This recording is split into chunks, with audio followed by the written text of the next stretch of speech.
Welcome to Food Joy Club. This is where we get to try different foods, explore what we like, what we don't like, new things we've never tried before. Today we're taking a look at some curries from places that are most famous for them. So we have a Japanese curry, we have a Malaysian curry, a Thai curry, and of course an Indian curry. And so we've got different approaches to it. We're really keen to try it out. All right, I'm Michael. I started Food Joy Club and, as can be told, really enjoy food. I also really enjoy food.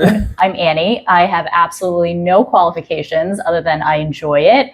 And I actually did work for a food-based tech company a few years back. But other than that, I am an official taster of food and guest for today. Excellent. My only connection professionally to food is just being a waiter and bartender way back when to pay the bills in college. That'll do it. All right. So where do you want to start first? So I'm actually going to start us off with a bit of a hot take. Okay. Bring the hot take. I think we should start from the mildest or simplest form of curry to what is, in my opinion, the most complex curries. So I think we should start with the Japanese and then the Malaysian and then possibly Thai or Indian. One of those two could take top spot in my opinion. So this is Vindaloo. So I'm thinking this might be the thing to leave for last. Ideally, it should be really full of flavor, pretty spicy. If you go to anything after that, it's not going to taste like much. So I think what you've got in mind is the way to go. All right. Let's do it. Let's kick into it. All right. Can we see that there? Trying to make sure that doesn't Yes, a beautiful Japanese curry with, I think it's a pork cutlet, shrimp, and then of course egg as well. Yeah, and I see it's got a little sausage there as well, just yes, for good measure. Just for extra. You never can have, too much there. All right.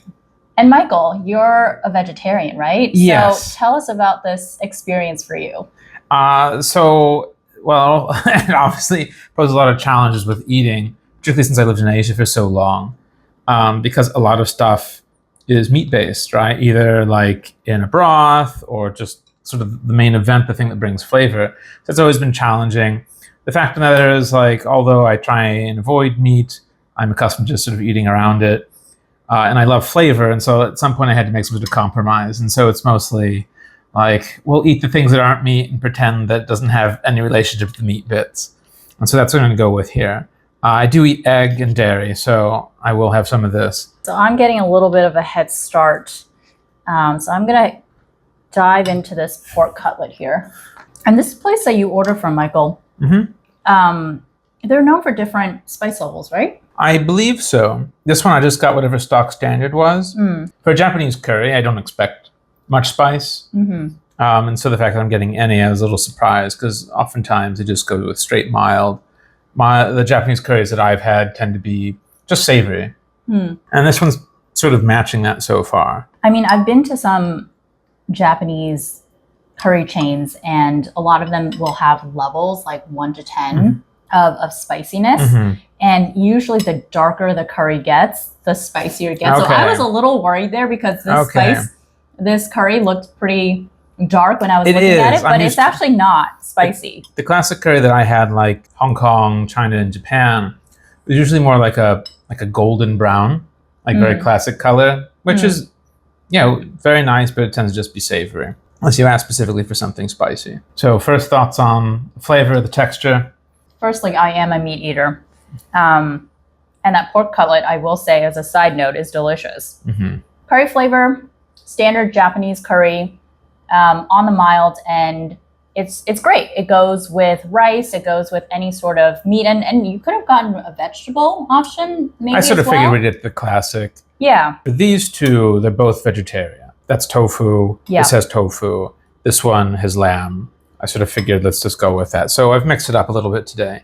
Yeah. To kind of make sure everyone gets something different to try. That's right. So why don't I try some of this shrimp with the curry and see if that experience is any different. A little different, yeah. I mean, I tried, the egg and rice. It's pretty standard, honestly. It's very pleasant. It's a little thicker than in terms of the consistency. Did I just steal your spoon there? Oh no, it's everyone's spoon. It's everybody's spoon. Yeah, exactly. What's yours is yours, and what's mine is yours. So it'll work. But yeah, no, it's pretty nice though. For someone who like isn't accustomed to curries, who doesn't even know what a Japanese curry is, I think it's a pretty good option to start with. Yeah. Particularly also if they're not sure like how spicy they like. I believe you and I both like spicy food. And I don't know what that's going to come in at, but for both of these, I got whatever the standard is, and I got the maximum allowed. So for the green Thai curry. All right. Yeah. They only go up to a 5, and that's what I got. I think to eat in the restaurant, there is Thai spicy, so like a level 6, but they always strongly discourage that. But do they discourage it for some people? Selectively? I suspect they do have their criteria that they use to determine who they discourage. I mean, I know whenever I go to a Chinese restaurant, like oftentimes I'm like, oh no, I want spicy. Like, oh, well, this is spicy, sir, are you sure? And usually I kind of cut through that conversation just by responding directly in Chinese. And that sort of like, okay, got it, noted. Same thing happened to me when I went to this dessert shop. I think it was in Jackson Heights. I'm not sure. And they offered durian. Now I love durian. I love durian. Like first moment I tried it, didn't even know what it was in China. Loved it. But obviously, me looking as I do, going up, saying I'd like this durian milkshake, they're like, sir, do you know what durian is? And like in China and other places, I would get that sort of question all the time. And so again, just straight into it, it's like, yeah, no, in Chinese, I really like durian, I understand. It'd be grand if you could just give me that. And the entire restaurant just sort of exploded in laughter after hearing that. And they're like, okay, sir, no problem, coming right out. I will tell you, durian is one episode I will not be joining. No. I have tried it. I tried it for the first time when I lived in Singapore, and it wasn't for me. I wish I could say I understand why people like it, but I couldn't even say that. Yeah. Don't at me. No, it's like a love it or hate it. And there are people who say they're in between is like, I think you secretly just don't like it, but you're being polite. Like, I do think it's like one thing that's binary. But those who love it, like myself, I think genuinely just really like it. And those who don't, they're like, oh, this tastes a bit like petroleum. It's like, oh, I had no idea what petroleum tastes like. To each their own. I will say one more thing about this curry. I think so far I'm enjoying it with the pork cutlet the best. I think with a curry, it's just you need something with a bit more texture to go with it, right? Other than the rice. And so let's see it with that try sausage. With some of this vegetables. I'll have to pull them out the hard way. What is this anyway? Oh, some sort of cabbage. So to see what it's like. Yeah, to me, this is just super classic. What you'd have at like a Japanese sort of curry place, like for lunch or something. Yeah, I think you just can't go wrong with a classic pork cutlet. Yeah. No, it's honestly the way to go. All right. All right. Now what do we do with this stuff? Is this our excess bowl, or we just make a monstrosity? It's up to you. I think that's what I'm going to go with. Okay. Just like.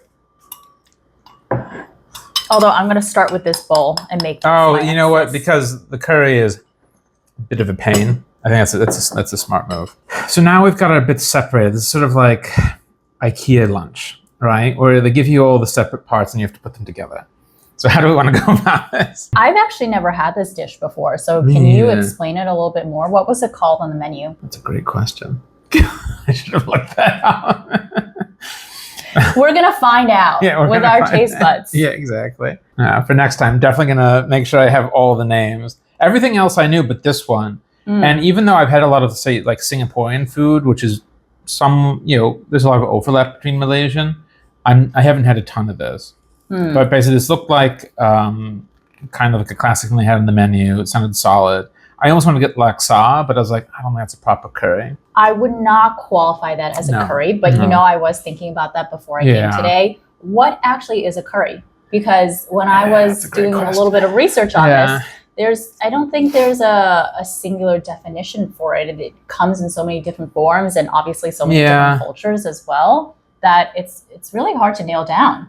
I mean, like off the top of my head, I'd be like, you're probably thinking like a thicker, like sort of, I guess, broth or gravy right, tends to be fairly flavorful, that sort of thing, like versus like a soup, right? Where's the line between soup and curry? That's really boy. But and I feel like laksa is on the soup side. yes, I would say so. Laksa is more of a noodle soup, but then you have dry curries as well, right? So how do you place that?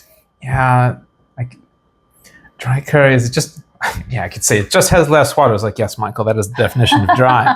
Like I think of what's one of the ones you might think of like palak paneer. Is that a dry curry or not really? I mean, not dry enough.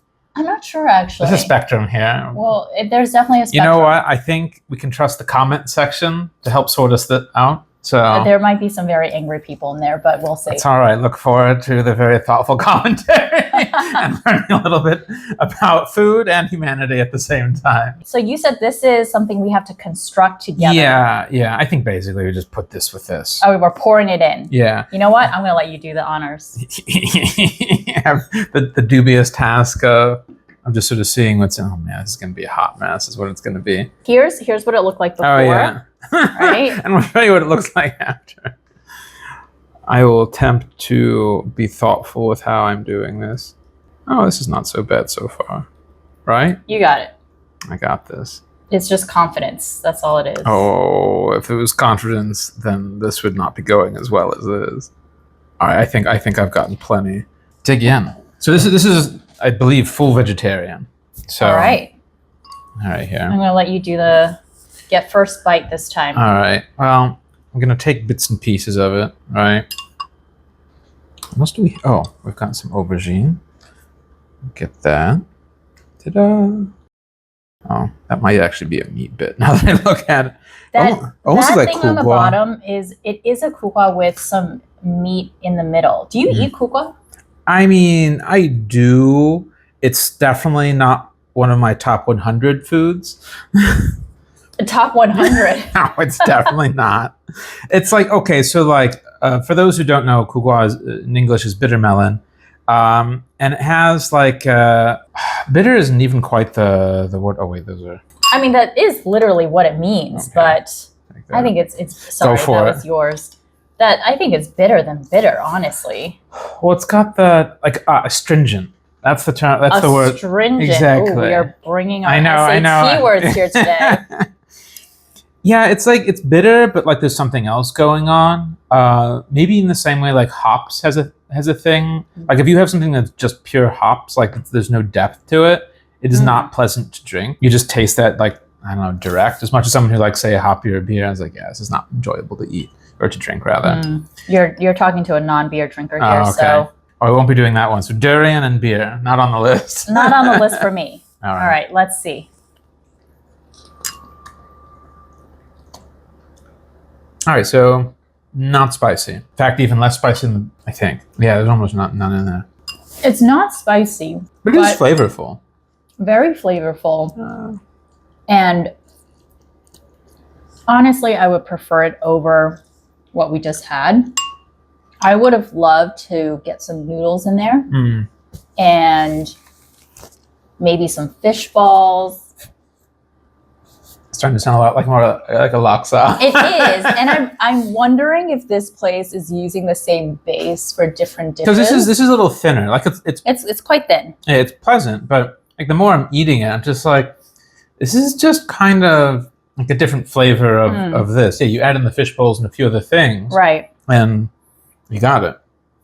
That's honestly, enjoyable. I think anyone can eat this. Yeah, unless you really can't handle capsaicin at all. Like I think this is going to be enjoyable to eat. I think I've already killed maybe 10% of my taste buds, so I really wouldn't classify this as anywhere on the spice charts, which makes me think, can we consider it a curry if it's not spicy?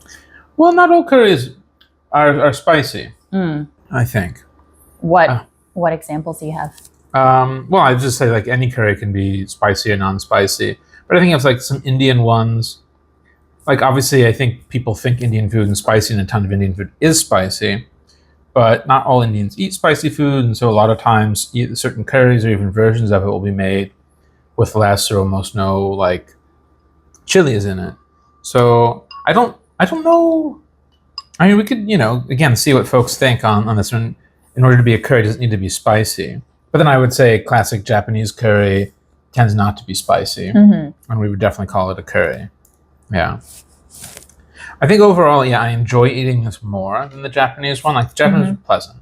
Like for an easy lunch, I'm like, yeah, I definitely like it. But this one, the only real complaint is this. I assume it's tofu skin. Is fried a little too tough. Maybe it's just been sitting in it a little bit, too long. But it's almost got like a chew to it rather than like a crisp and softness. I think that's my only, we'll call it, gripe about it. But otherwise, I enjoy it. What do you think? I'm going to leave the veggie critiques to you. I see what you're saying. But I think overall flavor was great. And you know what it is? I think I'm also a little biased because this is the type of food that I grew up on. So I'm going to say this right now. At the end of all of this, I'm probably going to say this is my favorite. What do you think? In terms of what I'm going to like most, it's going to be that. That might be a close second for me, but we'll see. Because I anticipate it's going to have like the spice, complexity, depth of flavor that I like. Like, I'm sure I'm going to enjoy all of these, but this might be the number 2 just on flavor, but we'll see. We'll see about we that. might be getting a little ahead of ourselves. Exactly.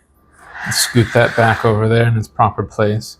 This will be easy. Yeah. Oh, God, this is going to be a monstrosity, though. Like, we should have a competition at the end. It's like jungle juice version, or a curry version of like jungle juice or something. You know? I'm familiar with the term jungle juice. Do kids these days still do that? Probably. Is it still a bad idea? Then they're probably doing For sure. Maybe. But what do you think they call it these days? Because I feel like they've got to have a new term for it. There's no way they're using a millennial term. I don't know. No, there's no way. And I'm an elder millennial at that, so I have no idea. Well, we'll have to look it up afterwards. Yeah. So, next on our list, we've got a Thai green curry. And when I ordered this, I asked for maximum spice, or at least the one they would let me do, which was 5. That was the top one. It should be pretty classic, like with the vegetables. This one has tofu. This is the other vegetarian option that I got. Pretty straightforward. We throw on rice, we throw the curry on top, and we see how we feel about it. Let's see how we feel. Now, question. Did you order this in person or on the phone? Online. Online. Exactly. Right. But they probably see Michael and they're like, oh no. Michael. Sus. All right. Oh, I'll let you have the honors this time. All right. Dig in. Now, one thing with curry is you got to have it with rice. That's a non-negotiable for me.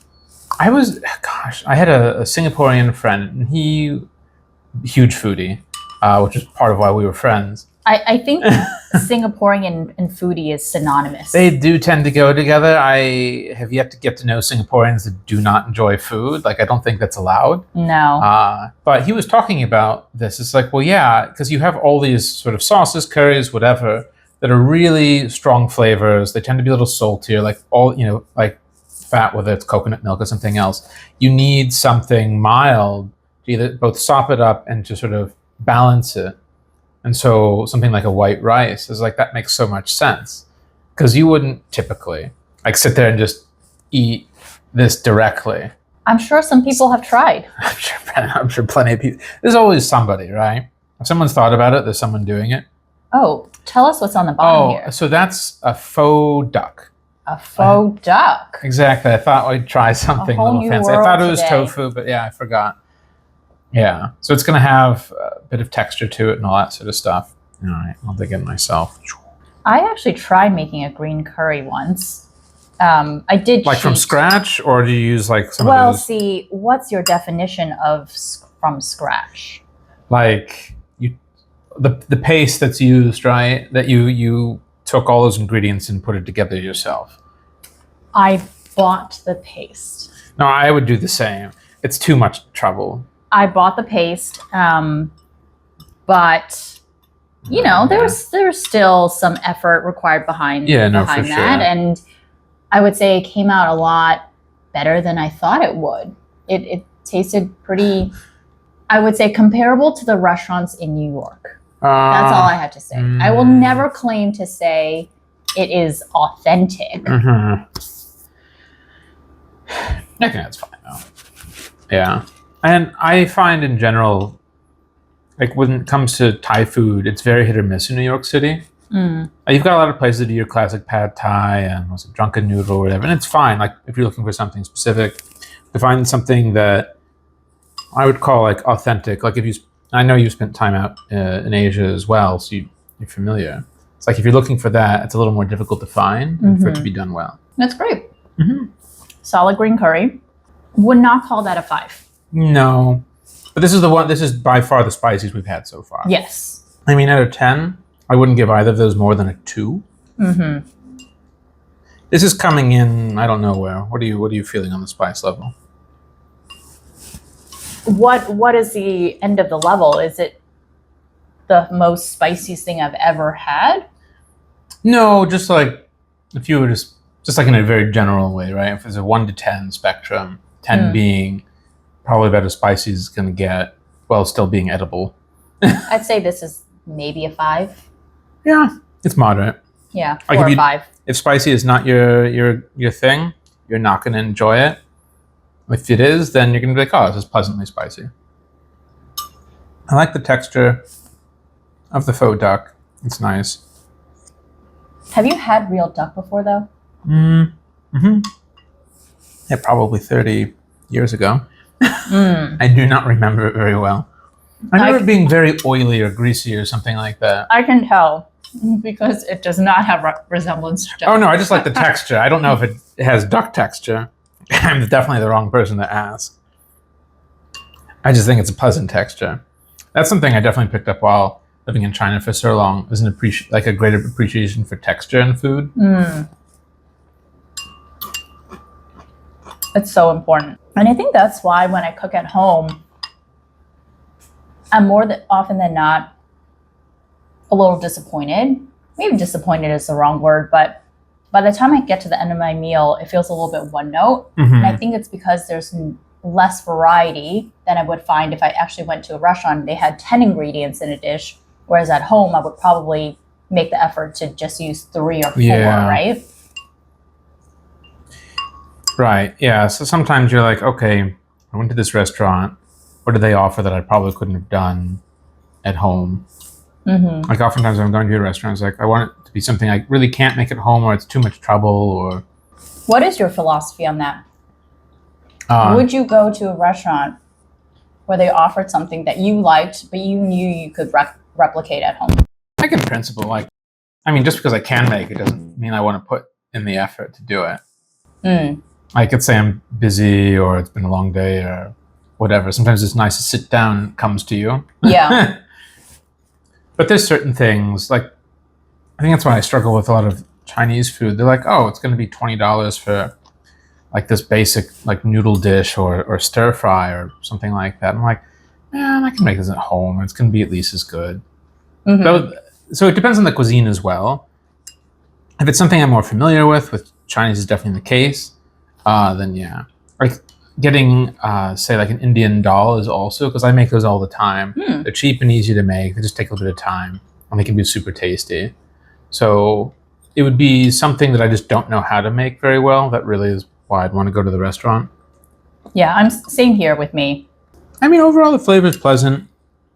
You know, spice, it's pretty standardish.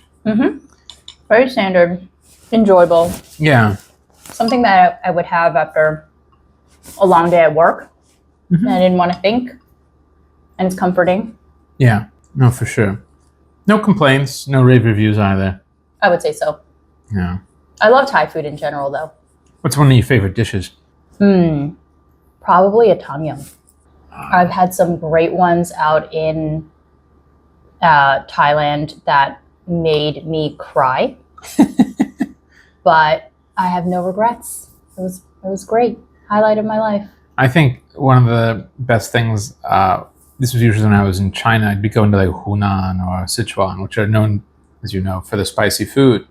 And I'd be at these big dinners and it'd be very spicy and everyone's like basically blowing their nose and wiping their face and all that sort of stuff. Everyone's like, oh, this is delicious, right? And we all agree, it's like, it's super tasty.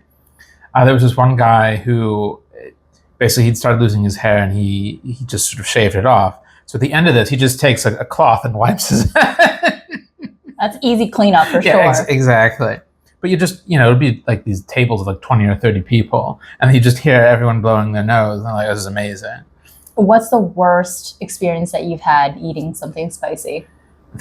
Like once or twice it happened where I don't know what they added. It was this thing that was not pleasant to eat, and the body was having some sort of like actual unpleasant reaction. Like, I was just like, it was not having a good time. I don't know what it was. I think they just either a certain type of pepper or like too much of it or something like that. And mind you, like I basically never meet something where I'm just like, oh, it's just too spicy. Like this, spicy, but yeah, I was probably the worst one. There was this random noodle thing I got in Beijing early on. Oh, I wouldn't have expected that. Beijing. No, yeah, I don't even know what it was, but I took it back to my place. It was like later at night. And just I felt so uncomfortable like while eating it. I had to stop. I was just like, I don't know what's going on here. I think I'm gonna pass on the rest of this thing. Well, good thing your bed was probably 2 feet away. Yeah, well, no, I was fine. I think it was also summer, so it was super hot and all that sort of stuff. I don't know. Yeah. I am noticing the sweat droplets starting to formulate here. Part of it is I never cooled off since picking this stuff up. So even when I came back here, you probably noticed it's like I went all the way down to Save to grab this, and then I went over to a place nearby to grab this. So, and let me say, we appreciate your efforts. My efforts? Oh, this is fine. We have to have the food, It's kind of central to this whole thing. It is, part of the joy. Yeah. Always be selling. But no, I mean, again, being in like East Asia, Southeast Asia, like everyone eats this stuff, and everyone's sweating. It's just like a normal part of it. It's only if like you're like, no, I'm uncomfortable or I just don't enjoy this. That's the issue. Street food is amazing. I always enjoy that. You just say spicy. You don't ask too many questions, particularly if you don't want too many answers. Definitely did a lot of that. I think me not eating meat saved my bacon more than a few times. A lot of that meat was very ropey. And so the fact that, because I would go out with some folks and they wouldn't feel so great the next day, they'd be like, oh, I was fine. But then sometimes you get it anyway because they're using the same grill for everything. For sure. But look, if it's like 30 cents for whatever you're getting and it's on the streets, it's like, you know what you're signing up for. So don't be too surprised. That's right. But in general, I had a good time there. So we enjoyed this. Spiciest so far. Sort of smack dab in the middle in terms of it delivers exactly what it should. Nothing exceptional. Yeah? Let's move on. All right. Are we ready? Ready. All right. So this is lamb vindaloo from Seva. It's not too far because we're in Astoria, so it's like a 10-ish minute walk or something. Ideally, this should be spicy. So we'll see how it is. Obviously, rice is requisite. So bring it on over. Yeah. Give it space. Okay. Now we're just going to dig in. Guess I'll get rice first, speaking of which. Ta-da! Come on in here. All right. What is your favorite type of rice? Oh. Biryani? I don't know if that counts because you've done so much to it at that point. Yeah, that's really its own type of dish at that point. Yeah. I will say that in general, like a lot of the white rices used in East and Southeast Asia aren't my favorite. I like a lot of the varietals that are used in South Asian cooking. But then like you've got tons of places in Southeast Asia that like add coconut or some other thing, and that's super nice. Yeah, what's the line between when rice becomes its own dish? What is a curry? What is rice? What is anything? These are the great questions of our time. You get a good chunk of is this lamb in here? That's right. All right. I figured if I was going meat, I'm sure some vegetarians are definitely going to judge me harshly for this. It's like, you know what, guys? Life's too short, and I will survive. I'm really just here for the flavor, to be honest. All right. I've got a little bit. Should we do this one together? Yeah. All right, here. All right.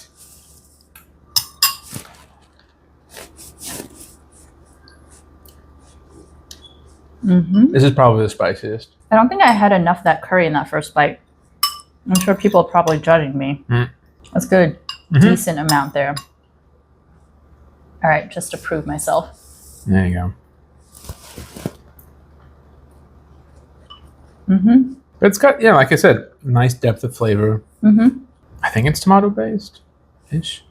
Well, we're not here to be food experts. We're just having fun here, right?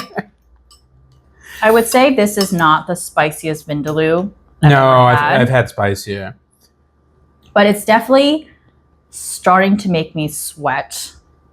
See, that's how you know it's good. That's the true sign. Just that one criteria? Enjoyment. Well, like if something's properly spicy, you have that physiological reaction, right? If you're not sweating or whatever, it's like, it's probably not really that spicy. There you go. That's a sign. All right. Is it time to rank our top? Soon. I'm thinking, like, overall, like, so you said, okay, so you had other Vindaloo before. How does this compare? Like, compared to other ones you've had? I think it's solid. There's a bit of flavor that I think it's missing. I can't tell what it is. I have no idea. I haven't had a lot of Vindaloo, to be honest. Because usually it comes with meat, so I haven't bothered. Right. Well, I'm going to say this. I'm going to keep having it. I think this is my favorite. But you know what we're going to do? You know what it's time for? I think it's time where we start mixing and matching. Oh, it's just, wait. Is it? Yeah, we can definitely do that. I'm going to do that. Here's what I'm going to do. I'm going to grab a bit of egg from our Japanese bowl here. Because I'd love to taste that. I'm coming back to this, to be honest. I think this is. Said that wasn't your favorite. It's not my favorite, but it's my number 2. Like that ended up being the case. It ended up being number 2. 1, 2, 3, 4. Yeah, because I mean, like these Southeast Asian like flavors, like Singapore, Malaysia. I don't know how much you get for like Indonesia. That's one I wanted to get, but didn't end up. I mean, any coconut-based curry I like, which is probably why these both land pretty well for me. All right, so now this is time to I guess we'll just sort of soak in the sauce. We'll see how it's different. Are you mixing the curries together? I like that. I like just the variety of things. I think maybe that's what was missing in the Vindaloo before. I think the Vindaloo is too dominant for that.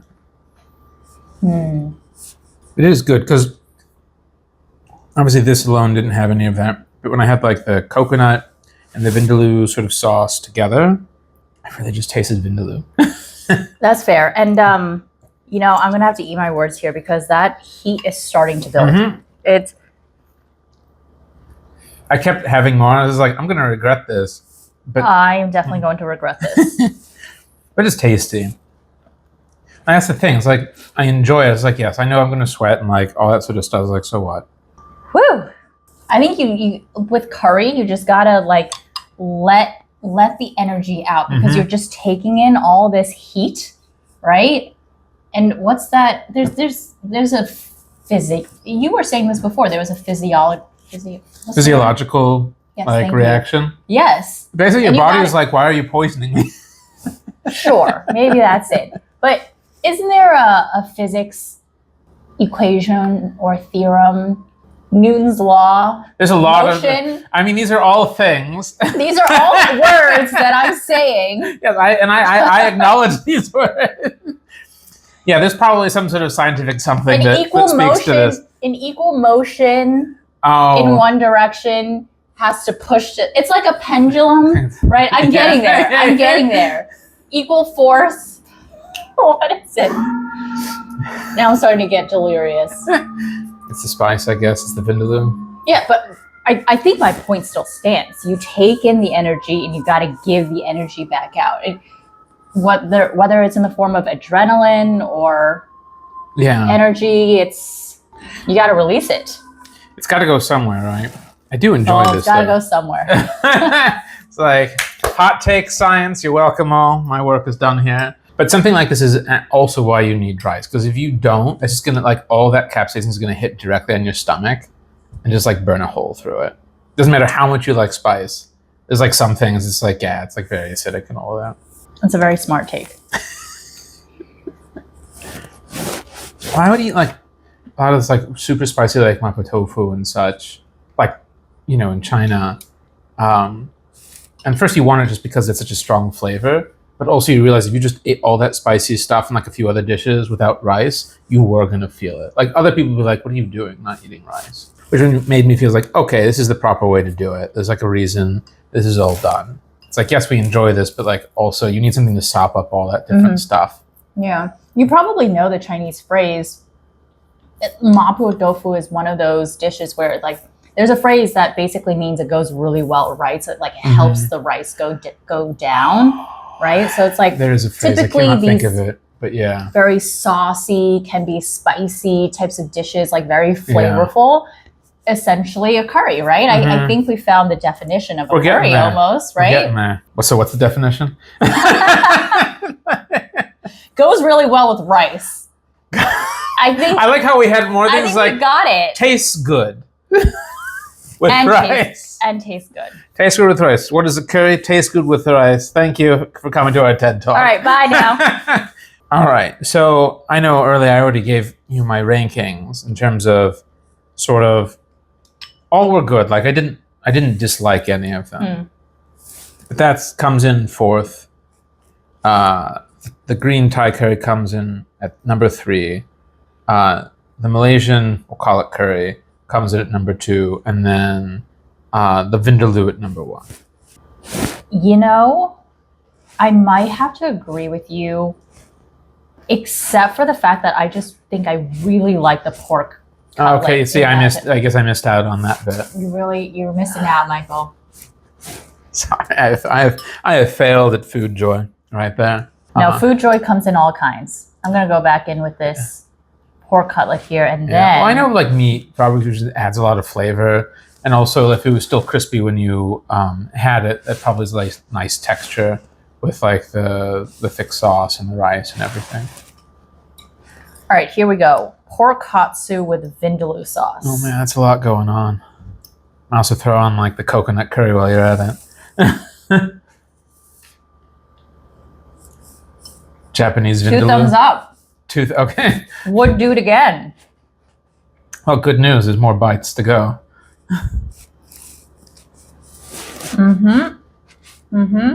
I think this is like the most pleasant, easy going one. Like this one is like you have to be in a mood.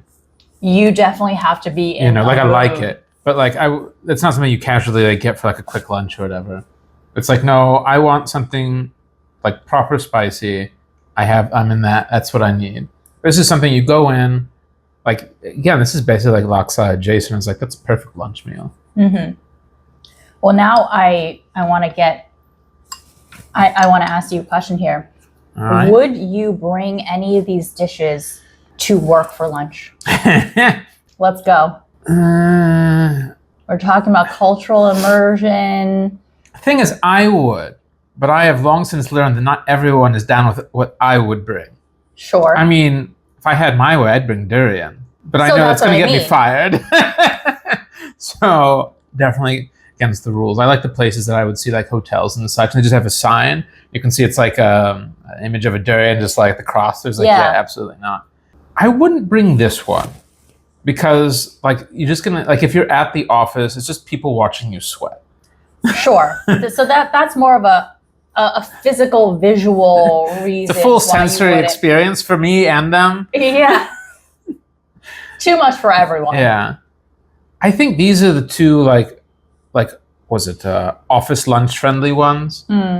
This one's not bad though. Western office friendly. Yeah, right? yeah. Sorry, I assume that's what we were talking about. No, we are, but I need to clarify because you really have to be very clear these days.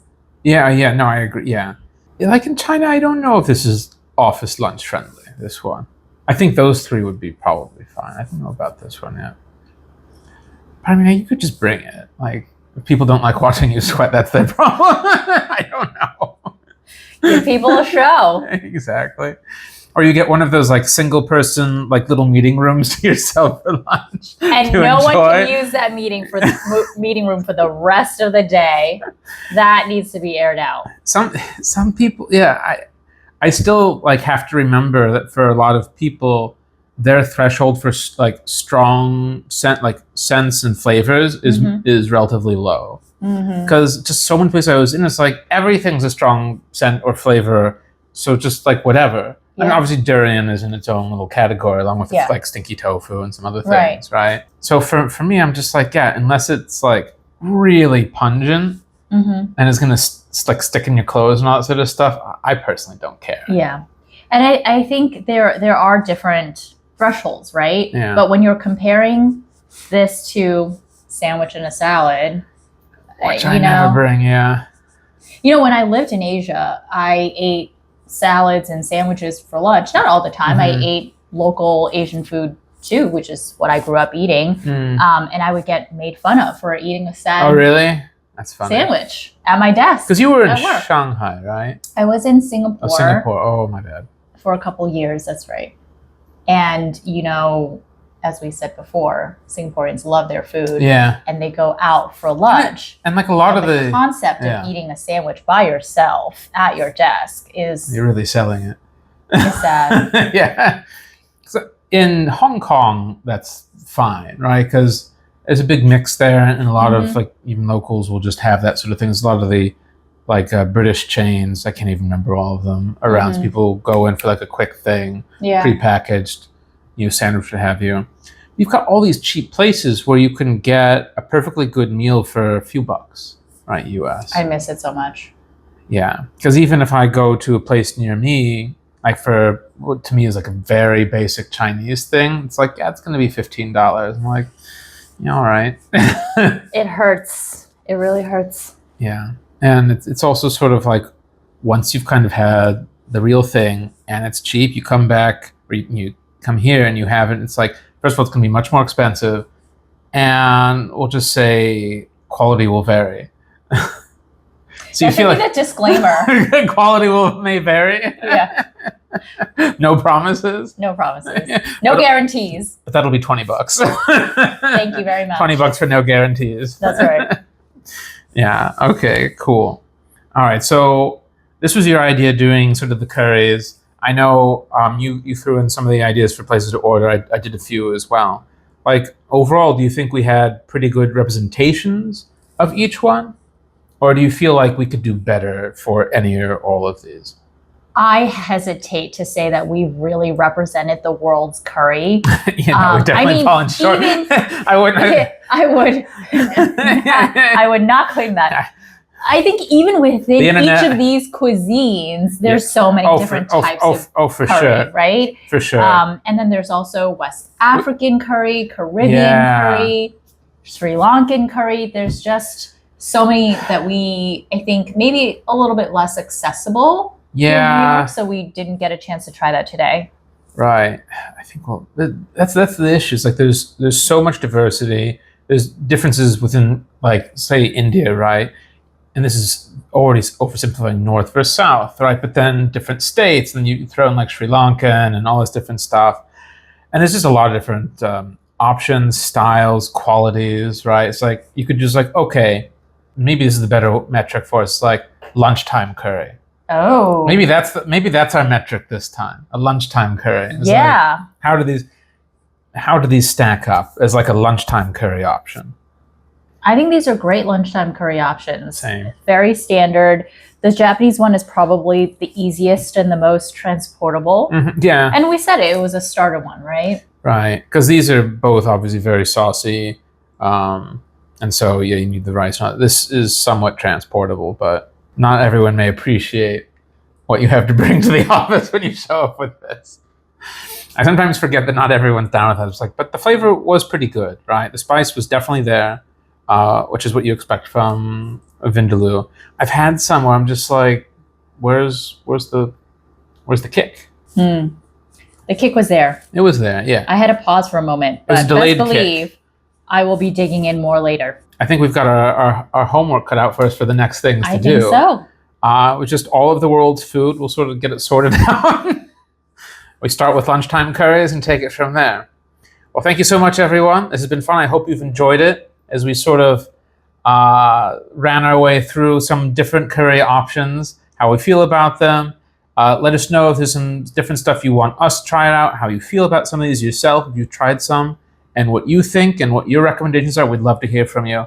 Until next time, take care and enjoy food.